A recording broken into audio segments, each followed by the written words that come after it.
You are tuned into the Dr. Tina Show with Dr. Tina Moore. For more, visit drtina.com. Dr. K, thank you so much for coming on the Dr. Tina Show. You came all the way from Miami, so thanks for being here. Thank you for having me. Yeah. It's a trip. Well, you came thinking you were going to have a vacation, and you stepped into an oven of Arizona. So It's an oven, but I've never seen so many cacti. So. Isn't it cool? Yes. It's pretty cool out there.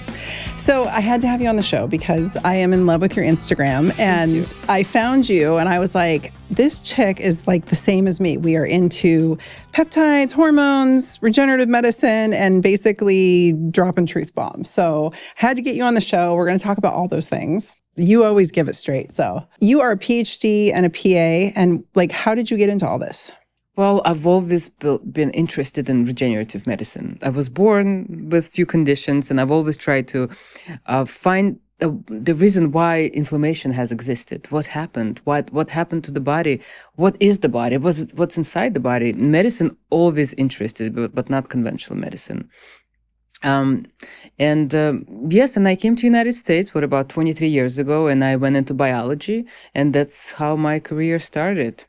I was a biology major too. Yeah. Well, there you go. Biopharmaceutical science, and then I did the doctorate in Russia while being here, and a PA. Oh, wow. Okay. So you are seeing a lot of the same things I'm seeing. We were talking off air, and I think we should just jump right into that. We were talking about, well, you said it so well. You said, I didn't realize how non-compliant people were. And I was like, amen, sister. That's pretty much why I worked my way out of practice. So let's talk about that. What do you mean by that? Well, when you tell patients what to do, how to do it, when to do it, and you write down the protocol, and, they come back in a month and like, what happened? Nothing really happened. They follow for a week and then they fall off. Yeah. Because the life happens. But then I ask the question, well, if the life happens, your inflammation is still happening, nothing changed in that direction, what are we going to do about that? And, if everybody have an excuse. Laziness, I call it.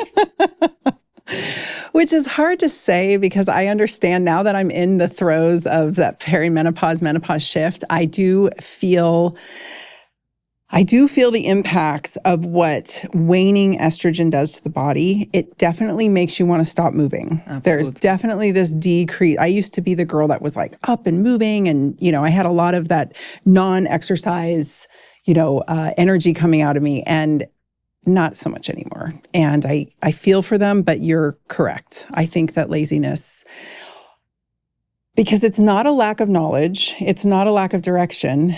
And I do understand that there's autoimmune disease and pain, which we'll get into. But yeah, I'm with you. I think we do provide the directions and the knowledge, and the only job for them is to follow. Yes. Yeah. Yeah. What do you think the hurdle is? The family, the kids, the husband, the work, the job. I mean, and don't I have that all? I mean, I don't have kids, but right, I have a job and I have many kids. I call them patients, and I have a husband.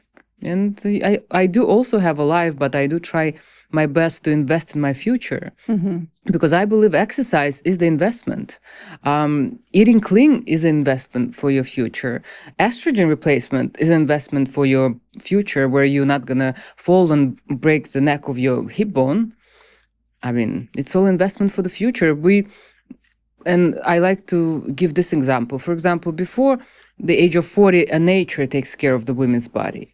But after 40, 45, we have to take care of our body, because estrogen declines, progesterone drops, testosterone drops, everything drops. And now we have to take the responsibility to replace it. But with the replacement, the lifestyle have to follow. Yes.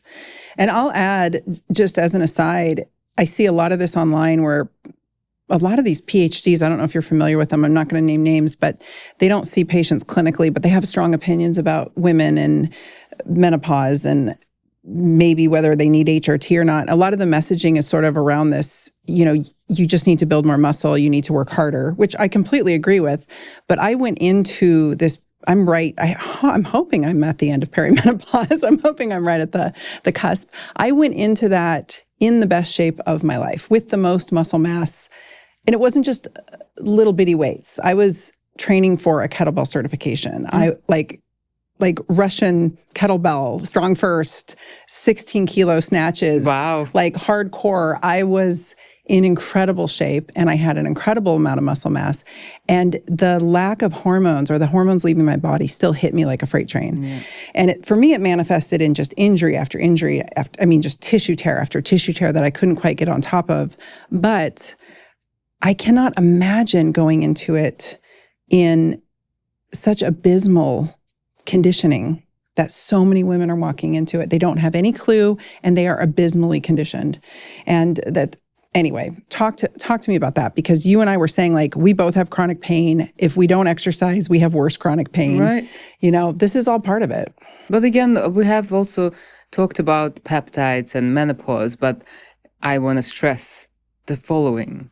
If you don't take care of your estrogen, progesterone, and your exercise, your muscle mass, peptides won't gonna do anything. Honestly, they are the messages. So what are the peptides? They are the messages that your body have to accept. But if your body is busy fighting with a lot of stuff, it's not gonna read the message. It's not gonna accept the message. So I believe that lifestyle should be number one, HRT number two, peptides, we need to talk about that after. But what women do nowadays, they all buy Rera online. Yep. Lose a lot of weight, a lot of muscle, a lot of fat, because nobody educate them that they have to eat, they have to exercise. They can't just take GLP-1 and sit on the couch and watch TV after work. They have to actually gain the muscle that to protect their bones. Because losing weight on GLP, if you're not doing it correctly, you can hurt yourself. Talk about that, because I am very concerned with the fallout that we're going to see in the next 5 years. Right. From just mamsy-pamsy GLP-1 use without strength training. Because I have a lot of followers, and what I hear from them very often in mass, which breaks my heart, is, Dr. Tina, I followed your advice and I went on the GLP-1 and it changed my life and I've lost 50 pounds and now I'm going to go to the gym and now I'm going to start strength training. Oh my goodness. That is my exact reaction. Let's talk about why. Listen, every patient that comes to my clinic, and I actually make them guarantee to me that they will exercise, that they will eat their protein, and then I will give them GLPs. And if they say, yes, I do. Again, not everybody is compliant, but listen, I make sure I educate my patient. I give them examples. I show them pictures of anorexia. I show them picture of osteoporosis. I show them pictures of broken hips. And again, I believe exercise is the most important thing, because without the muscle, nothing will, listen, estrogen, progesterone, testosterone, peptides, if you have no muscle, nothing will protect you. It has nowhere to land. Exactly. None of those things have anywhere to land and do their magic. I know, it's crazy. So on the flip side of that, something I see a lot around here, so I live in a pretty nice neighborhood and the local gym is fairly bougie. And I am seeing a plethora of middle-aged women that are my age and older, and they are skin and bones. They are all working literally their butts off. They have no butts. They have no glute muscles. And all they do is dink around with these little tiny dumbbells because they're all trying to get that sinewy, more emaciated look. Mm-hmm. Explain to the audience why that is a terrible idea, particularly at that age. Well, you do need muscle to protect your bones from osteoporosis, as well as protect when estrogen protects you, because muscles feeds the bones. If there is no muscle, your bones are not being fed, and so you're going to break them. And again, exercise is an investment for your future. That's a quality of life that you want to have after 70. Yes. You know, that's the because you can be 70 and with broken hips, with bedridden, or you can be 70 and be still active, go on hikes, travel, and just live the life. Yes, absolutely. I keep running into musicians that I followed that I was like madly in love, like Rick Springfield. You probably don't know who he is, but when we were little girls, Rick Springfield was like the dream boy, and he was on the soap opera General Hospital, and he was, a musician. And I think many of the girls in my generation, like that was our first tape that we ever bought, was Rick Springfield. And a video was going around of him the other day. He's 76 years old. He's got no shirt on. He's singing from the stage. And yeah, he's had a lot of plastic surgery, but he looked fantastic. Like no shirt, looked so good. And I posted it on my stories, and the DM responses were off the chart. I mean, I got so many views and so many comments. The engagement was crazy. It was all these women that were like, oh my gosh, he's 76 and he's on the cusp of 77. So that's my mom's age, and it's vastly different, right? The outcomes. And I'm not trying to throw any shade at my mom, but like it makes a huge difference. And that's very difficult you don't get to that age, end up frail, and then build it. Yes, it's possible you can put some muscle on as you get older for sure, but it's so much harder when you're that far behind the ball, when you've really let it go. And I think that starts in middle age at the latest. Like you really have to get your shit together in middle age at the latest. And walking is not the thing. Yes. I want to stress that too. Because, I walk every day. Oh, really? That's just normal human thing. You gotta walk. But this is not going to build your ass. Yes. It's not going to build the muscle around your thighs. It's not going to build anything. You have to absolutely, you have to do resistance training. Listen, I do Pilates on a reformer that kicks my ass. Yes. But again, you have to work. If you cannot do that, you have to work with the weight. You have to go to the gym and work with the available weight. I think you got to do both.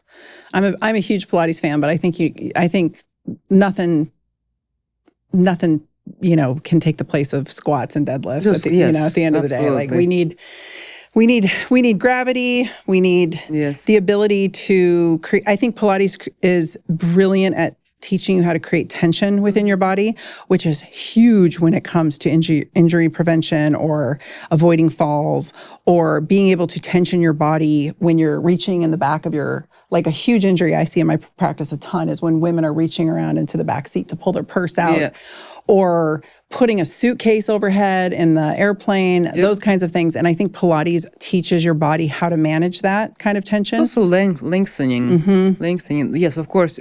Again, yes, I don't dismiss that you have to do squats, and I do squats. Yeah, we got to squat. We got to squat. We got to build an ass. That's what I keep trying to tell the ladies. I'm like, you have to build a butt. And so I see all these wealthy, very skinny women with fake boobs and no butts and tiny skinny arms and tiny skinny legs. And they have a hump on their back because it's growing. They're starting to get a hump and they're skin and bones. And I'm like, good luck with that hump is osteoporosis. I'm like, good luck with your hip fracture. And they think they're doing the work because they're in the gym and they think they're crushing it in the gym, but they're just coming out sweaty and skinny. And I'm not trying to throw shade on these ladies either, but like, that is not the way. No, of course not. That's not the way to longevity. You need to have the glutes to hold the hips, to hold the back, the lower back, the legs. It's the foundation. Yeah. The core, the butt, it's a foundation. Yep. And there's even some data showing that going into older age with a little bit of fat on you is good for longevity, Yes. There's the sort of under-eating longevity picture, where you calorically restrict to induce autophagy, but also just having a little bit of extra adipose in case shit happens and you need a little reserve. And you do need extra adipose because when I put women on estrogen, let's say, and I've noticed if a woman really skinny and I put her on estrogen, the response is different from a woman who have a little bit of fat. Yes. So that lady will feel much better. She will absolutely feel much better on estrogen than the lady with no fat, very little of fat. I agree. And then if they have too much adipose, then I don't know how the estrogen's going to go. Yeah. Like I don't know what pathway it's going to choose. I don't know. That's kind of a crapshoot. Well, if it's inflamed adipose, I should say, if they're not, not fit and healthy. Yeah. Yeah. Anything above the certain limit becomes an inflammation. Yep. Yep. Yeah. Let's talk about that because I think that there's, this health at every size concept, and I'm not opposed to it. I just know what I have seen in clinical practice over the past several decades, which is it's not a matter of if, it's a matter of when. And when you're packing excess adipose around, eventually it will go rogue and it will become pro-inflammatory and they will become metabolically compromised. I've watched the switch get blown on, I've had patients that have been with me for decades and all of a sudden they're like, oh, it's happening what I was warning you of 10 years earlier. And I don't think we talk about that enough. I think it's kind of like the wheels start falling off the car in middle age and those adipose cells kind of go rogue. We're going to get shamed with the body positive. That's okay. No, honestly, because too much adipose tissue is pro-inflammatory. Too little is sarcopenia. So we have to find something in between. And the easy solution now is GLP-1s because everywhere you look, online, not online, you can buy GLP-1s and start injecting and hope for the best. And of course, if they lose so much weight, it's still pro-inflammatory. Yep. Because that's when sarcopenia comes. Yep. So you have to find that middle ground. And both are inflammatory. Yes, and inflammation. What creates inflammation? Too little fat, too much fat. The diet, absolutely right. The diet, the alcohol, the smoking. I mean, I don't drink, and I'm a big proponent of no alcohol at all because there's no safe dosage of alcohol. Inflammation is a big thing especially in women after 40. Was it you that I saw? Somebody was saying that if alcohol was brought to the FDA today, there'd be no way that it would be approved. I think I saw you on an interview talking about that. I've sort of been fangirling on you. Thank you. Yeah, talk about that. So alcohol it's a poison, absolutely. I know, but I love it too much. I mean, I love wine, and it hates me. Alcohol absolutely destroys me. But social convention, it's a social convention. I grew up around alcohol in Russia. Everybody drank. Probably a lot, right? A lot. And when I was 17, I tried and drink a lot, and I poisoned myself, obviously. And after that, I didn't really drink too much. I never drank too much, and I drank maybe a few times a year. Never never understood the wine. People say that it tastes good. Okay, never. But alcohol is the huge destroyer, especially for the brain. If you look at the chemistry of alcohol, and that's when it converts to, your liver, acetaldehyde, it kills the neurons every nanosecond. And your liver is trying to detox the acetaldehyde from your blood because it knows your brain is dying slowly. So dementia, Alzheimer's, and all the neurodegenerative diseases, you can prevent that by just not drinking. Yeah. No, absolutely. It's not, there's no winning on that one. It's too bad because I love a good glass of wine. It just does not love me anymore. And I used to sit there and listen to my middle-aged patients, the ladies tell me, I can't drink red wine anymore. I get terrible hot flashes. I feel awful. I can't tolerate it. And the joint pain after. Listen, I did drink. Last time I drank was on my 40th birthday. And I have arthritis. Yeah. And after that glass of wine, I had such a painful hip thing. The flare-up was unbelievable. I was like, why? Just not worth it. And then you take ibuprofen for a week, and then your stomach hurts and you can't eat anything. Yep. It's a domino effect. No, you're right. And it wrecks the gut. Yeah. And you're right. It wrecks the nervous system. I just now am understanding what those women were talking about, because I used to sit there and I'd be charting it and they'd be telling me, and I'd be thinking in my head like, God, that sucks for you. And here I am. So let's go back to peptides. Yep. There are a lot of gray market peptides talked about on the internet. We can't prescribe them, so we're not going to talk about them here, but let's talk about the ones we can prescribe. And then I would love to hear your thoughts on what you think's coming, next month with RFK and the FDA. I think though they've got that list that's up for evaluation. Right. It's in limbo right now. Yeah. Tell me about your thoughts on all this. I honestly don't know. I really want them to put it back on a category 1, because it does help people. Again, peptides are not, it's not a universal treatment of anything, but they can be helpful. When you change your lifestyle and add a few peptides, it can be absolutely helpful. So we'll see. What do you think about that? I think it was all part of a grand plan. I think, this is my thoughts. Mm-hmm. I think that, and I'm making all this up, I have absolutely no proof of any of this, but I think it's all part of a bigger plan. I think it started with Big Pharma agreeing with the current administration to lower drug prices on the GLP-1s to make them more affordable for Americans. What we noticed directly after that, I'm just going on the timeline here, so this is just me putting together the timeline. Directly after that, we saw the FDA really start to come down on the compounded GLP-1s and actually seriously take a look at that.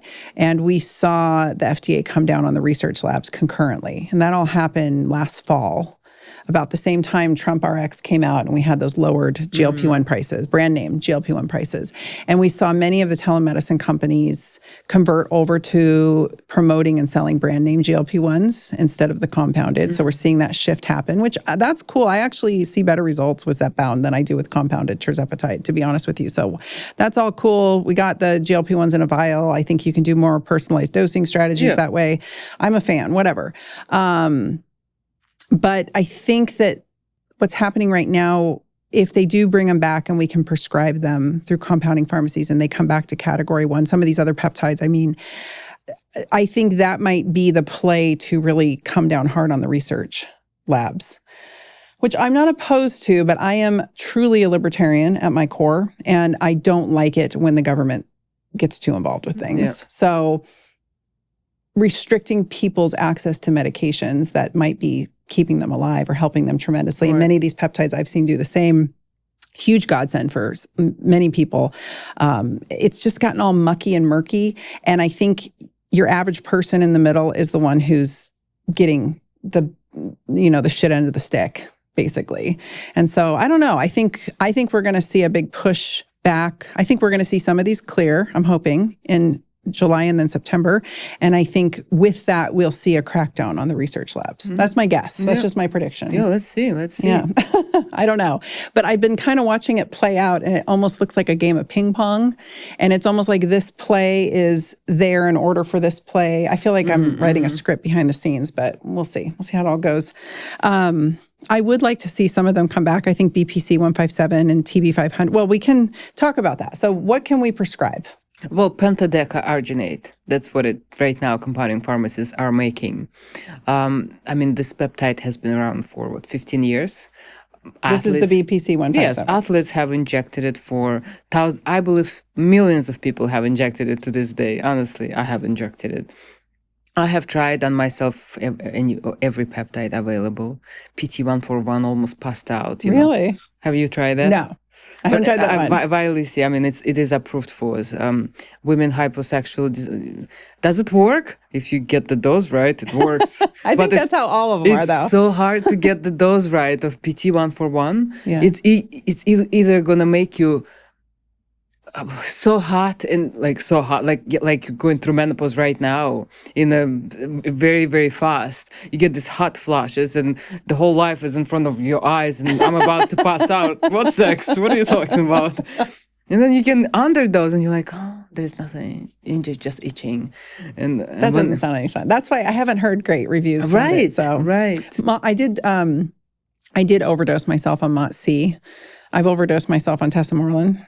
I think how did you feel overdose? Well, with the Mot-C, it was pretty classic. I felt awesome for the first few days, and then I hit a wall, and I did not want to get off the couch. Like I was just wiped out. I think I revved the mitochondria too hard without the cofactors. That's explainable because Mot-C, it activates AMPK, it reroutes the energy. So if you were to wait a little bit, but again, Mot-C should not be used by 25-year-olds, right? Because you have Mot-C inside of you. Yes, and you can make it with exercise. Yes, and 25-year-olds have all the peptides available inside their bodies. So giving them more, I see no benefits. But those are gym pros, they know better, of course.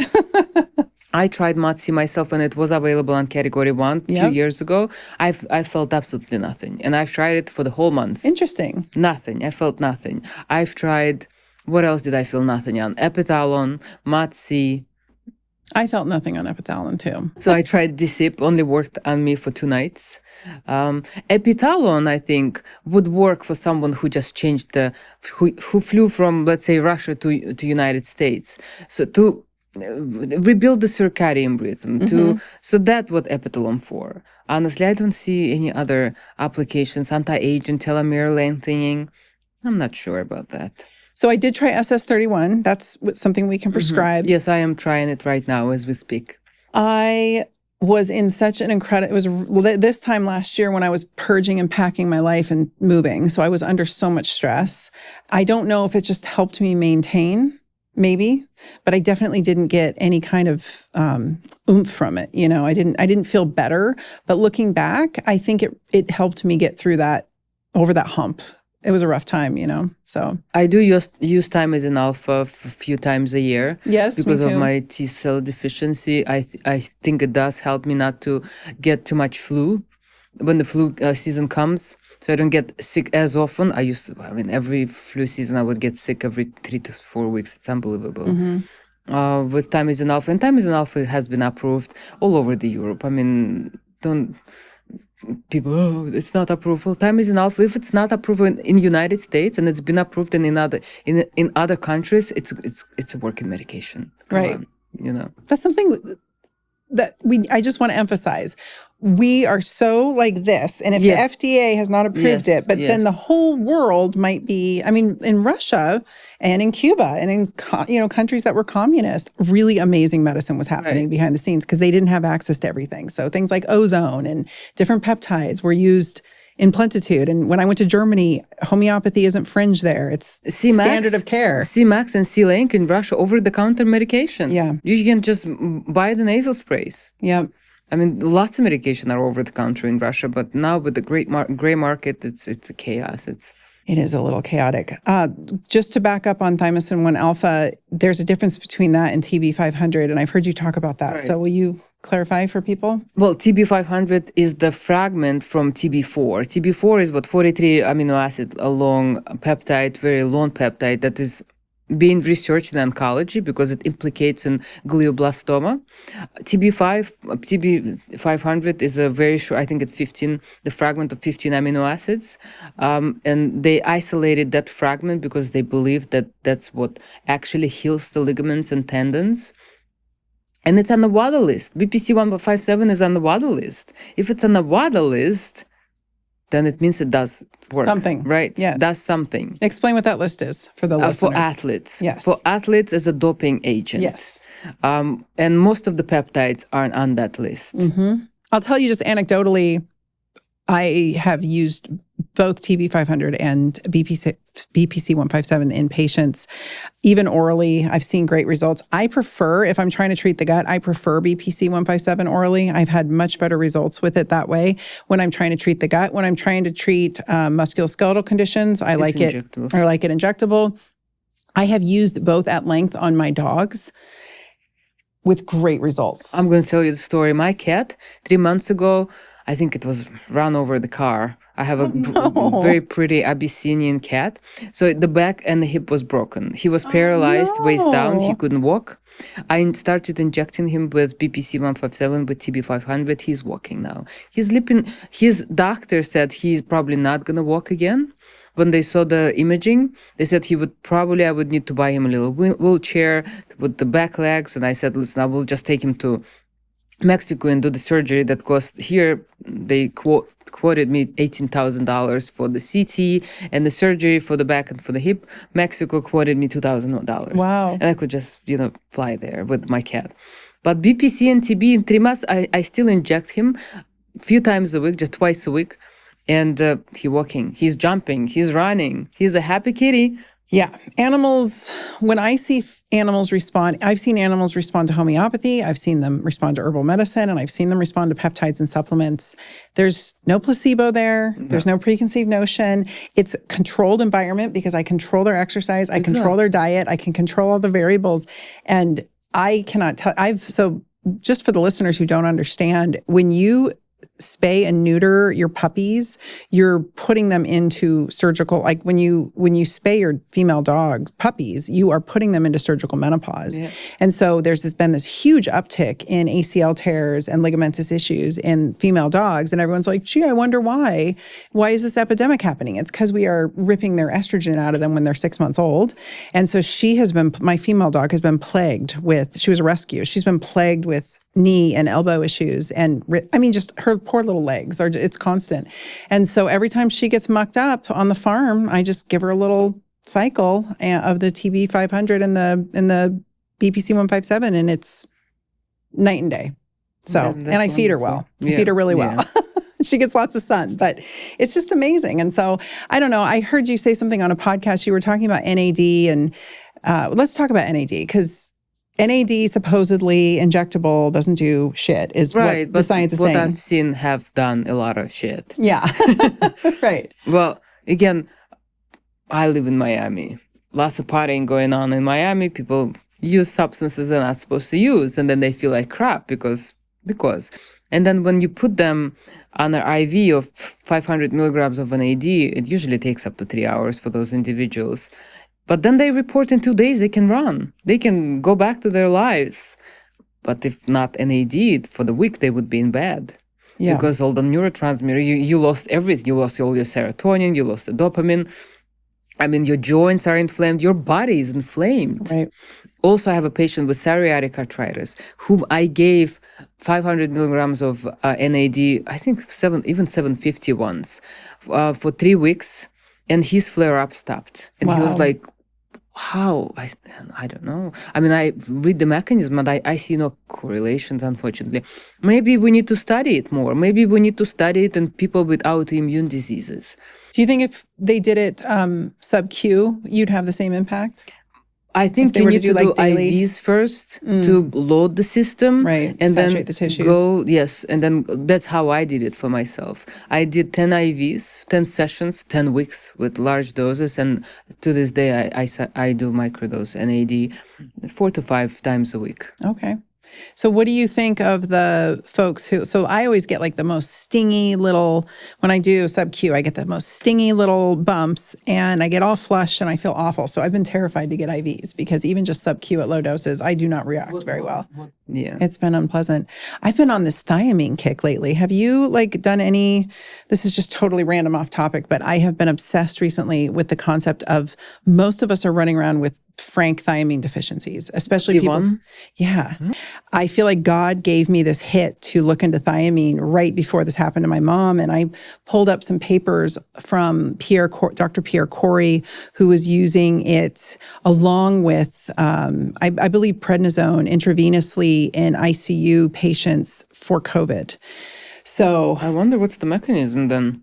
but yeah, I don't know. I mean, B1 is the brain, neurons, It's neurologic. And COVID affects your brain. Absolutely. We had so many cases with neurological deficiencies during the COVID. So, thiamine, maybe that plays a role there. Absolutely. Yeah. And just the complete crash out. So then I started looking into it in elderly folks who were basically the infirm, if you will, and fascinating. Anyway, look into it. Yep, You'll geek out on absolutely. it. Yeah. It's been my rabbit hole lately. All right. Okay, so let's segue into hormones because it fits into all of this. When we're talking about this popularity and upsurge in hormones and everybody's getting in on it and all the doctors are getting in on it, I really feel like a lot of middle-aged women are being preyed upon, unfortunately. And what do you think about pellets? Because I know pellets I'm seeing the emails come through like crazy of these companies trying to get me into their pellet trainings. And I'm like, no, I don't like pellets, but I found out you don't either. So talk about that. Yes, I'm not a fan. You can control the dose. And that's why I'm not a fan. You can just flood the system with so much of estrogen or testosterone. I mean, what good can it do? I wonder, where are the studies? Plus, it's not FDA approved. Where are the studies? I didn't see much information. And I do have women who got off pellets because they felt like crap on them. Yes. I have many actually women who came to me from other practitioners who would put them on pellets and then their testosterone would be in 500. I mean, it's not a female range, it's a male range. Yes. Testosterone of 500 and then it aromatizes and then your estrogen goes into 500. And you create that inflammation because you flood it with super physiological doses of hormones that your body are not used to. Right. Your body goes into shock. Of course, it's pro-inflammatory. It's pro-inflammatory, not. I had a girlfriend who's a physician and she put a testosterone pellet in and she ended up with a grapefruit-sized ovarian cyst that went from palpable to massive. And then I actually, that period of time I was talking to you about off air, that 2-year period where I was in such terrible chronic pain, that started with a pellet insertion. Oh. It sent my autoimmune disease into overdrive and it was a complete nightmare. And then I ended up in that aromatizing, cycle of hell, and you get fatter and you're in pain. And so you slow down. So then you aromatize harder. It was such a mess. And it really derailed me for years. Just one little pellet, one little 200 milligram pellet. I don't think it's a good idea long term for anyone. Yeah, I'm not a fan of pellets. Plus, it requires a big cannula. And I gave my husband pellets. He tolerated them really well, actually. But he has the most beautiful tattoo on his back. And I would have to go adjacent to the tattoo or through the tattoo to place them. And it left these little scars, right? So like, it's 'cause the invasive. trocar is huge. It's this giant metal thing you're having jabbed into you that they don't show it to you. But the first time I saw it done, I was like, oh, this is shocking. And now he's got these little scars that he can't see, but I can see. And I'm like, I scarred my baby. I scarred his beautiful skin, and all for what? We could have just been doing testosterone cypionate injections or whatever. So, okay. So we don't love the pellets. I don't love the pellets either.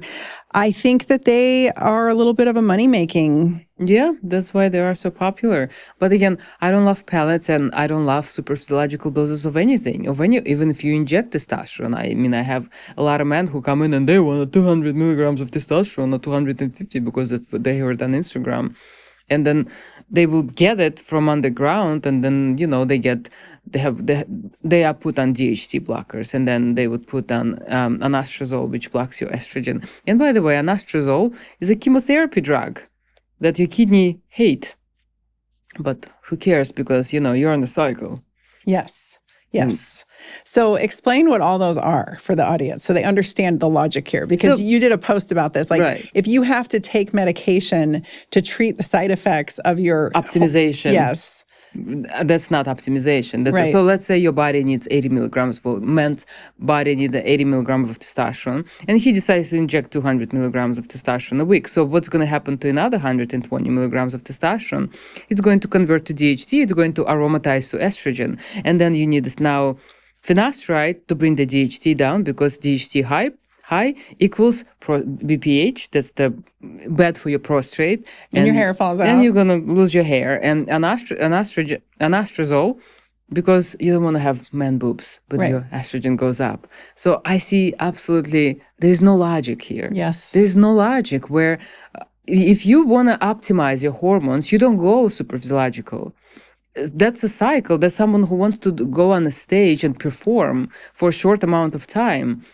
But someone who wants to optimize their hormones, they have to find their physiological dose, and they have to stick to that. And that's the right thing to do. And that's, again, this investment for the future. You not fuck up your, DHT. You're not going to fuck up your prostate. You're not going to fuck up the follicles, and lose your hair within 5 years, and go to Turkey and do the transplant. Go to Turkey. Oh gosh, the turkey transplants.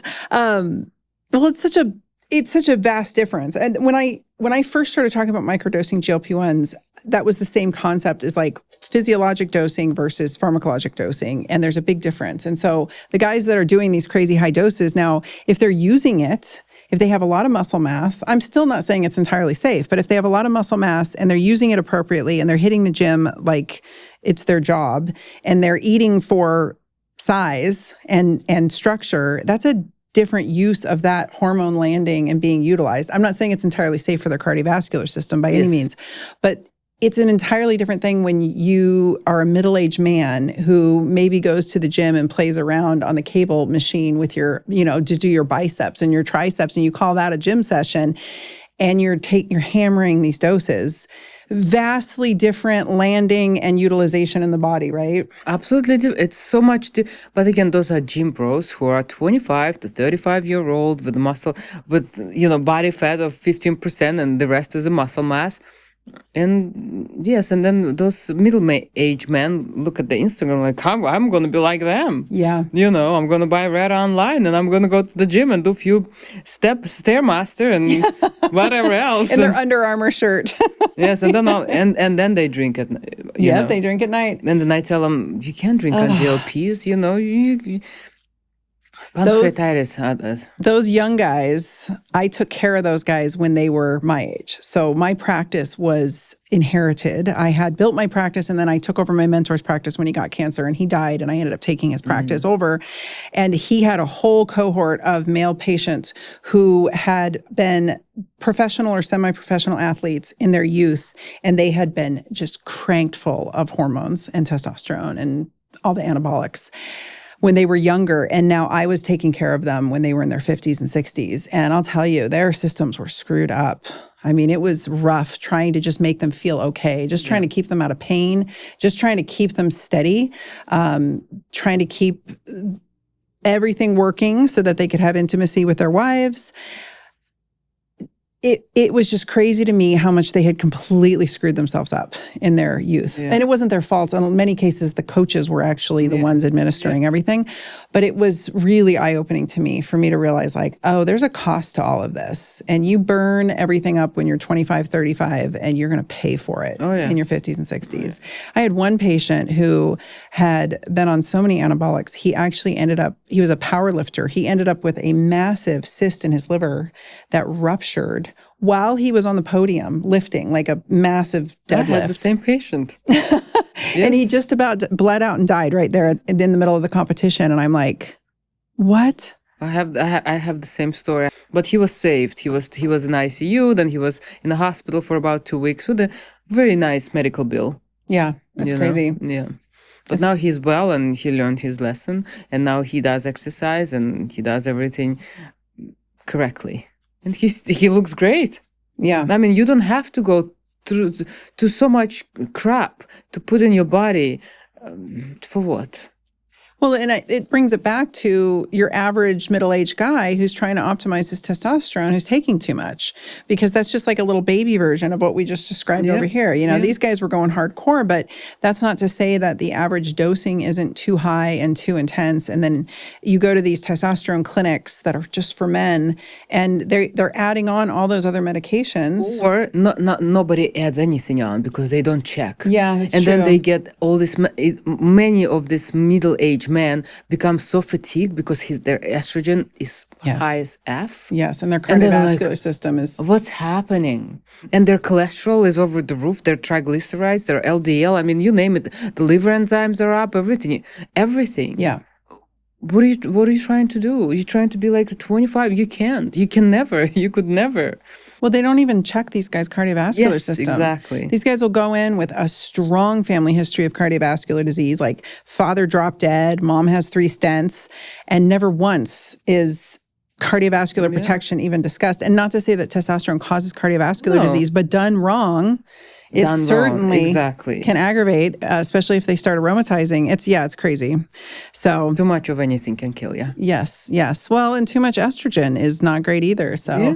And I mean, I do like testosterone for men. I think it's a great modality, but if done right. Yes. Same. I think it's kind of a necessary situation in most modern middle-aged folks. I mean, I'm all for optimizing the hormones I'm all for looking around 40, 45. Start looking and start treating what you see physiologically, not necessarily. And even young men. I've had several young men in practice who were hockey players or ex-hockey or football players with just absolutely no testosterone because too many head injuries in their youth. And like we had to supplement. Brain-induced endocrine dysfunction, absolutely. Yeah, and it caused some infertility, and they knew going in that was a risk, but we had to do what we had to do because they had nothing. And then they would have chronic migraines, and they would have, high estrogen. Yes, the domino effect. Yeah. Anyway, all that to say, work with someone who knows what they're doing, people.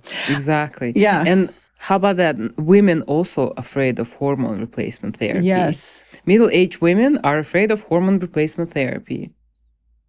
I don't know, go figure. It's crazy. I just had a DEXA scan done. I haven't had one in, 6 years. And I went too long. But my T-score was so good. It was so good. And I had been training significantly less. The last time I had one was when I was in incredible shape.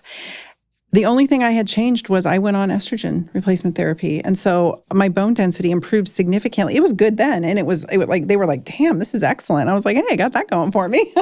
My visceral fat was a little high, but like, hey, I was doing good otherwise. So yeah, just for that alone, just to estrogen not break a hip. It is a preventative. So when, 67-year-old come to me and say, I want to get on estrogen, is it maybe too late? What do you think? I think it's up to their risk tolerance. It is my job to be up on the data, and it is not my job to judge or tell a patient no if their risk tolerance and they fully understand the risks and the benefits involved. And I make sure it's clear, and we write it in the chart, and we might have them sign something, but I'm not handing it out like candy, but I'm not withholding. Yeah. Yeah, if again, the same thing. If she comes in and she wants it, I say yes, and I do explain the risk. And then it's But a trial women, run. you have to come early. You have to come early. Yes. And it's a trial run. Like in young women and older women, it's a trial run. I was given estrogen, like I told you, I was given estrogen just as needed in my 40s. And I couldn't believe that my doctor was suggesting it. I was like, I don't need estrogen. I'm cycling regularly. She's like, but you've got all these low estrogen symptoms. Yeah. And I wish I had not been so hesitant to use it, because I kind of just, dabbled with it a little. But you can't catch it. You can, because it's up and down, up and down, up and down, since starting from 35. That's why blood work is really perimenopausal. Won't show you much because it's up and down. That's why you need to supplement for steady, to have your levels steady. And symptoms. Yeah. I mean, you kind of have to, I'm all for testing in perimenopause, but we have to listen to symptoms and look at symptoms and signs. And I do believe, and I can't, my interest particularly is in pain, because that was what the bulk of my practice was people who were in musculoskeletal pain. And when I applied HRT, it was most often in people who were coming to see me for musculoskeletal complaints. Yeah. So I wasn't just your general, like, all middle-aged women, please come to me. It was, I'm treating your hip or your shoulder or your chronic spinal pain or your chronic migraines, and I'm using HRT, and then I'm punting. I'm moving them on to the next practitioner who can manage it. So I might manage it long term if it's easy enough, but when it would get complicated, I had a colleague who I would refer to. So all that to say that I was using it specifically for musculoskeletal complaints, which was interesting. And the people who I treated who came to me were generally in very good shape and good health. So I wasn't treating your average middle-aged female. I was treating kind of the cream of the crop, really. They were athletic, they were fit, they were doing all the things, but I was still seeing all of these hormonal discrepancies and addressing them because I couldn't get their joints or their musculoskeletal pain under control without the HRT. Anyway, all that to say is, I think that I think it's much sooner than you think it is. Yes. I think it's much sooner than later. And I think doctors need to start being aware of that too. I think that I wouldn't say a lot. I would say the vast majority of musculoskeletal complaints that middle-aged people deal with is probably hormonal in nature. I listen, 99%. And then they come and they say, I want peptide. That peptide, the MATC is going to... And I say, why don't we look at your estrogen first? Yes. No, I want the peptides. Yeah, like, it's crazy. No, HRT have to come. If you're 56, HRT have to come first. Yes. Before the peptide. If you're 46. Yes. Before peptides are introduced. MATC is I'm going to lose. And I recently just debunked this guy who talked about perimenopausal, postmenopausal women on peptides. And where I said estrogen is what causing the hot flashes, not MATC. And I got a lot of message from him. No, but I got on MATC and my hot flashes stopped. No, it's impossible. It's absolutely impossible. There is no mechanism there to replace the estrogen. Your hot flashes because your estrogen have declined. Yes. They may have gotten a moment of relief because they got a little mitochondrial boost, and so their ovaries gave a little last hurrah. But it's, at the end of the day, you still need the estrogen. It's crazy. And I don't understand these middle-aged women who got through menopause without the HRT and therefore have decided they are the experts on it and none of us need to take it. And it's this natural process. And I'm just like, okay, well, have fun with your jacked up cardiovascular system and your osteoporosis, because I don't want that. Like, I'm not trying to look 25. I'm not trying to look even 45. I just want to look as healthy as I can for 52. And I want to not hurt. And I want to not have a heart attack because there's cardiovascular disease in my family. And I want to not break a hip. I mean, I want to sleep. I want to sleep. Yeah. For God's sakes, the amount of women who aren't sleeping because they need hormones, and then everything's jacked up and they don't know why they can't lose weight, and they don't know why their metabolic health literally crumbles. Their lipids go through the roof. And I'm like, just take a little estrogen. Yes. And most of them also are put on antidepressants. Yes. Because they're afraid of HRT, so they go to the psych doctor and they're put on SSRIs to relieve the symptoms. And statins and blood pressure meds. And then I want to explain women why cholesterol goes up during perimenopause. Yes, please. your liver makes 80% of your cholesterol. And cholesterol is made to synthesize hormones. So once your ovary give out, it cannot send. Your body cannot synthesize hormones anymore, but your liver didn't get the message. So it's going to continue producing cholesterol to make the hormones, but hormones are not being made. And that cycle, it becomes a vicious cycle of, LDL is over the roof and anything else. So HRT is very, very important. Again, resistance training is very, very important. Your diet is very, very, it's an orchestra of a lot of things. And then the quality of life that you will deserve, when you get to 70. Yes, it's all the things, and they all work together. That's the stack. When people say they want to stack their peptides, I'm like, why don't you start stacking your lifestyle factors and get it all dialed in first, and then we add the peptide as like a little icing on the top. It's not the main driver. It's not monotherapy. It's a little treat because you did good work. I think of peptides as like, I will prescribe them now that you have, it's like the carrot, you're holding the carrot out and people they want to start there. Yeah. And I'm like, no, you got to go to the gym first. Start in the gym. And with the peptides, you do have to go to the gym. I mean, you do. Many women ask for testosterone. And then they drink alcohol and then they get diabetes type 2. And they're like, what happened? Well, because you never got off the couch. Yeah. You kept drinking your glass of wine before bed when you're not supposed to, when you inject anything that have to do with the growth hormone, because it is the medication in itself you will gain the water weight. You will lose it if you follow the lifestyle. But no, Yeah, so talk about that. Explain that more. So we're driving IGF, yes. So testosterone is GHRH. It's a growth hormone. It's a peptide that stimulates your pituitary inside your brain to produce growth hormone. It travels to your liver. Your liver says, "Oh, I just got GH. I'm going to release IGF-1." Yes. And by releasing IGF-1, your muscles have IGF-1 receptors. Your heart, anything. And now it's time to go to the gym, because now you can actually, with this IGF-1 flooded your system, you can actually cause the hypertrophy and grow those muscles. But most of women just want that because they heard on internet that testosterone will make them lose fat. Yes. It's not a fat losing molecule. It's a muscle building molecule. And the secondary benefit, you will lose a little bit of fat, of course, when you build the muscle. But again, gym bros and online, the social media, destroyed the idea of longevity now. I know. So the idea of longevity is like, what, the stacking of so much things and you're not doing anything. You think the peptide is going to do it for you. No, the peptide is secondary. You have to do it, and the peptide will help. I think of testosterone as a body recomposition peptide. Yeah. And there's no recomposition if you're not going to the gym. Yes. If you're living, just to piggyback on what you said, if you're living the lifestyle of like the wine at night and I'm guilty of it. I get it. Like I've been there. But if you're doing all the things wrong, you're recomping in the wrong direction. Yeah. And it's, in my head, these are all to some degree pro-grow. And so IGF-1 in an inflamed, metabolically compromised body that's deconditioned is pro-grow of, like cancer. So we don't want to be cranking a pathway that it's almost like the good angel and the bad angel, those cartoons.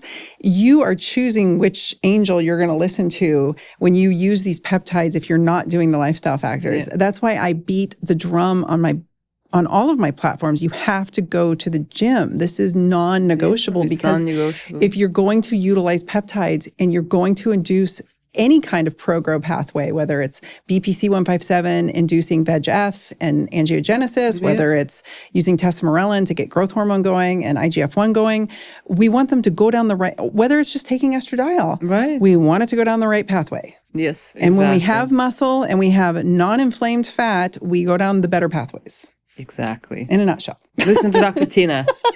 Everybody. It's such a biochemical explanation that I don't have time for on Instagram. And I don't even have time for here. And I'm just like, just trust me, go to the freaking gym and like, stop fighting it. Because like everything hinges on that. Everything working right and actually not working counter in like a bad way. It hinges on muscle mass. But people don't want to hear it because they want a million excuses as to why they can't. Yes, and they want a miracle molecule that will do everything for them. Well, maybe one day we'll transfer the consciousness to a more beautiful body, a younger body from the old body, and then you don't need to do anything. But until then, ladies, you got to work out. You got to go to the gym. So let's finish with talking about our favorite gym bros. So you recently were censored and got in trouble on Instagram for talking about peptides. And I've noticed this with a lot of licensed physicians, actually, several of them who are anti-peptide. And they're really pissed because they were railing against peptides and then their accounts got flagged too. So everyone's getting flagged. I don't talk about them because I don't want to get flagged anymore. But tell us what happened and then tell us what you're up against and why it's so frustrating. I thought that it's my debunking. Somebody just complained, but apparently no, it's because I was talking about. But again, I only explain the mechanism of peptides on my page. I don't say, hey, buy that, get that, inject that. I don't explain the milligrams, just I explain the mechanism, the way they work in a petri dish or in a research, paper. And then I got the message that my account, I couldn't post anything for 2 days and for 1 day. And then I couldn't go live still I can go live for a few months.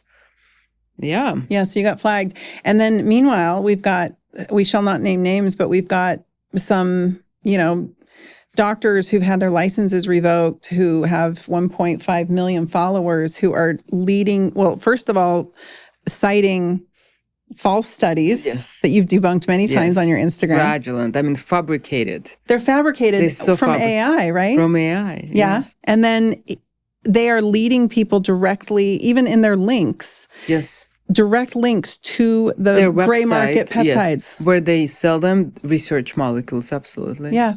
Yes. It's crazy. And that's your longevity protocols, that's your optimization. And, what about blood work? Yeah. Yeah. Why is there not a button, submit the blood work before anything? No. There's none. Meanwhile, my friend Natalie Nidham got her account taken down at 100,000 followers. So sad. She's been talking about peptides for years in a really safe and responsible way, and as a health coach, and her account just went down the other day. It's outrageous. It's enraging. Yes. So the industrial censorship complex is alive and well, but apparently it's backfiring because they're hitting docs like you. But look at the gym bros. They share milligrams, when to inject, what to inject. But they do forget to say if you have diabetes, you should not inject certain peptides. Oh, yeah. Or heart disease or many. High blood pressure. Right. Maybe just keep an eye on things. I know. What do you ultimately, where do you ultimately think all this is going? As somebody who practices this medicine and who's actively treating patients with it, what do you see happening? I think people are going to get hurt with the gray market. Yeah. Because now I have about 3 patients who got severe pancreatitis from online RETA. They're hospitalized. 1 patient with liver failure. Oh, no. Enzymes in 600s. Wow. From melanotan, I think it was whatever. He was stuck in 5 different things. And just one day he woke up yellow. Yeah, and kept throwing up. And then he went to the hospital and, he called me. I said, just run to the hospital, run. His liver enzymes, ALTs were 650, ASTs 400 and something. So they kept him for about 5 days. I also have, for example, I had mom and daughter come to me. They both purchased copper peptide online and they injected at the same time, the same dosages. Daughter she didn't get any bad reaction. Mom passed out immediately with hives, angioedema. So daughter called. So see, in inflamed body, because she's, 60, the daughter is 25. When you put the peptide in an inflamed body, because she's not on HRT, last time she did the blood work was 2 years ago, high blood pressure, who knows what, she got the reaction. That's heartbreaking too. It is. And just the anaphylaxis. I mean, there's Mott C, one of my buddies who is well-versed in peptides, a clinician. He was like, I've seen anaphylaxis with Mott C more times than I'd like to count. And that's in a clinical setting. Wow. Where it's being managed, So anything can happen. And then there's all these studies coming out recently showing that what they say is in the vial is not in the vial. Yes. And there's all kinds of other things in the vial. So I think it's People try to save $150 and then their medical bill is in $150,000 range. Yeah. Not sure who's saving what. I wonder if that will come back, though, and reflect poorly on clinicians prescribing these if we do get back prescription rights of some of these. I think, like you said, I feel like they kind of ruined the longevity. I just feel like it's the inmates are running the asylum. I feel like it's just completely gotten out of control. It's just sad. Yeah. Yeah, it's wild. Okay, so last thing, because we got to talk about this since we're talking about kind of like the things that aren't what they seem. Plasmapheresis. I know it seems off topic, but it's part of this whole longevity scene, and every clinic has a plasmapheresis machine. I am not a fan. I don't have in my clinic, and I will never have it. Yeah, talk to me about what your thoughts are on that. Well, all your coagulation factors are removed with plasmapheresis. And I asked one doctor who has that machine, I said, let's say your 60-year-old patient just get plasmapheresis, she goes outside and get hit by the car. She will die right there because she has zero clotting factors left. Nothing. Immunoglobulins are removed. Clotting factors are removed. You just removed everything. She will bleed to death within seconds. I mean, minutes, but she will. So, and she said, well, the chances of that, well, there are chances, right? And if you want to practice medicine and, if you want to protect your patient, this is not the way to do. I think it's a risky procedure. It is very risky for in-office. I think, putting heparin in a patient and like thinning their blood out and then running it through a machine and removing the plasma. And the immunoglobulins. Yes, you lose all your antibodies and immunoglobulins. You remove everything. And then put it back in and hope for the best. And then hope nothing goes wrong in the office. They remove the microplastic. Oh, yeah. Like it's floating in your plasma. Yes. Okay. So I have railed on this and gotten so much heat. I want to hear you rail on it. Like, really, people? You think microplastic just floats in your red blood cells? But let's say it is in the red blood cells. By removing plasma, you leaving red blood cells still intact. Yeah. With that plastic on. Yeah. So no. Plastic's mechanical, and I think often it's going to end up lodged in places. And it's not like I know with heavy metals, we need to chelate to get them to actually come out and move. And so with plastics, my whole argument is like, we're talking about physical, mechanical structure here. It's not just free floating in the blood. Some of it might be, but a lot of it's probably lodging in places you can't just. Alveoli of your lungs. Yeah, your brain. Yes, I mean, your liver. The ducts. Maybe less brain. But again, plasmapheresis can be very beneficial in ICU. Yes. Patients with severe diseases, with severe COVID, for example, where you flooded with cytokines. I mean, there are settings where that procedure can be beneficial, but it's not a wellness trend. It should not be a wellness trend. Absolutely not. I think in a highly controlled environment, can be life-saving. Yes. But the fact that people are just buying machines and doing it in their clinics I'm not a fan either. No. So I'm telling you, I've been following your Instagram, and I'm always like, yes. Thank you. I appreciate it. Well, I love it. I love your Instagram. I think you're a superstar. I think you need a podcast and a YouTube, and I hope your Instagram gets huge and you don't get censored into oblivion. So tell everyone where they can find you. Well, on Instagram, Dr. Ksenia Miami, yes. How do you spell that? So Dr. Ksenia, Ksenia Miami. Yes, we'll put it in the show notes. Yes, thank you. Because we can't pronounce it. Do you have a YouTube, a website? Where can people find you?